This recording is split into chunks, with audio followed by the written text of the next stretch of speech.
بسم الله الرحمن الرحيم. السلام عليكم، مرحبا خواتي، شحالكم، واش اخباركم؟ عساكم طيبين.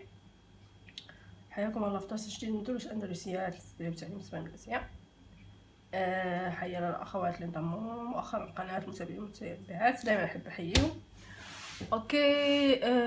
اتمنى خواتي انكم تدعموا القناه، خصوصا القناه الجديده، لاني احسها مش مدعومه بزياده، او اقبال عليها شويه ضعيف. ان شاء الله تستفيدوا منها، واتمنى بعد تدعموا القناه هذه. ان شاء الله بعدنا في سلسله دروس الكول. نسوي اليوم الكول اوفيسيال بس بيكون دائري. تمام خواتي. اللي هو هذا اوكي خواتي. كالعاده اول شيء بنسويه مثل ما سوينا المره اللي طافت. اوكي، ما راح اعيد. بتاخذوا المقص تبع الخلف والامام، تمام، على حسب انتو شو تسووا، جاكيت، بلوزه، فستان. اوكي خواتي.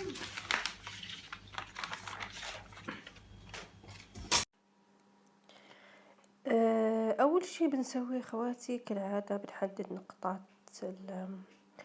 نصف الخلف ونصف الامام. بنرتفع من النقطة A1 ما بين 3 5 سنتي. اوكي، على حسب احنا شو حابين نسوي. تمام. B1 نفس المسافة اللي هي النصف الخلفي. اوكي، بنرسم الخط، بنخلص النصف الخلفي للياقة او الكول، النصف الامامي. بالنسبة للنصف الامامي خواتي بنرسم بنفس الطريقة اللي رسمناها المرة اللي طافت. اوكي، بحاول اسوي لون تاني عشان يبين عندكم. تمام، بحدد النقطة، بس بتكون نقطة تمويه لاني راح ارتفع مرة ثانية، يعني بتكون بس نقطة للتمويه فقط. اوكي، راح اسميها سي. برتفع من السي ما بين مثل ما قلنا من ما بين 3.5، ما بين 2.5 3.5 للفساتين والبلوزة، وبين 3.5 للجاكيت والمعاطف. تمام خواتي، بسوي السي 1. برتفع هني تقريبا خواتي شي 2 سنتي، بس 2 سنتي تقريبا برتفع، وببعد 2 سنتي. بحط بس نقاط للتمويه فقط. تمام. بالنسبة للكول من قدام بتكون نفس تقريبا نفس العرض. اوكي خواتي، بجيب المسطرة اللي عندي، بسوي شكل شوي ملفوف من النقطة C1 للنقطة B. بحاول اسويها بلون مغاير عشان تبين عندكم. من C1 ل B بسوي الشكل هذا الملفوف. تحاولوا ان يكون ملفوف بس شوي من قدام، مش لين الاخير. اوكي خواتي، لازم بس تركزوا على النقاط اللي هي C1. النقاط عفوا من السي الارتفاع 2 سنتي وندش 2 سنتي، لازم تركزوا شوية على النقطة هذه. عقبها النقاط هذه النقطة هاي سميتها 1 و2. من السي 1 بروح لرقم 2، بسوي الشكل الدائري هذا. تحاولوا تسووه بالمسطرة، من الأفضل أنكم تسووه بالمسطرة عشان يطلع لكم مضبوط، وبتضبطوه لين B1. تمام، بهالشكل هذا اللي انتو شفتوه. تمام خواتي، هني انا بكون خلصت الكولا حقي. تمام، وهذا هو شكلها النهائي. هني خواتي انا بقصها بشكل عادي. تمام.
هني خواتي عشان نقدر نسوي مكان كول مع أزرار. اوكي، إذا احنا الكول حقنا راح نسوي فيه أزرار. هني استعنت بشوية ورق عشان أقدر أكمل 2 سنتي اللي أنا محتاجاه. هني خواتي بحسب تقريبا ما بين سنتي ونص ل2 سنتي. اوكي، وبارتفاع تقريبا كخط تمويه 4 سنتي. اوكي، هني راح اجيب المثلث اوكي عشان احصل على زاوية قائمة. اوكي، تكون المقاسات مضبوطة والميلان مضبوط. اوكي، هني خواتي راح تقريبا اخذ 2 سنتي للأعلى، نفس الطريقة اللي سويناها في الدائرة اللي سويناها في الأول للكل، نفسها بالضبط، نفس الشكل. 2 سنتي للأعلى، نحط نقطة و2 سنتي للجهة اليسار. تمام، وبنرسم نفس الدائرة بالمسطرة. هني بعدل المنحنيات عفوا اوكي عشان يجيني مضبوط لأنه يعتبر كول تاني غير. اوكي خواتي، وبعدل بالمسطرة الثانية.